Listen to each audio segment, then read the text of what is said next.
I started off being I'm dyslexic, and so I couldn't read, I couldn't spell very well, so I was the dunce in the class, and so I started developing interest in other areas which didn't require writing and reading, and I got into maths and science, and that's how I got into being interested into science.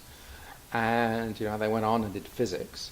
By this point, computers had turned up and allowed me to use word processors to do the spelling and everything for me. So, and so that allowed me to go on. I developed an interest in science. And a colleague of mine said, we've got this telescope out in the Canary Islands. Why don't you come and see, why don't you come and do this? And so I started quite interested in it. It's a small little telescope, and you could make your own instruments, didn't have to join big teams.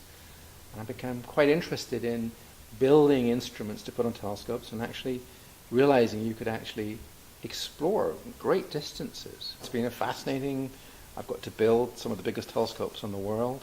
I now run the most famous telescope ever built in the history of science, the Hubble Space Telescope. I get to see the first pictures before anybody else. I get to decide what we look at and how we should look at it.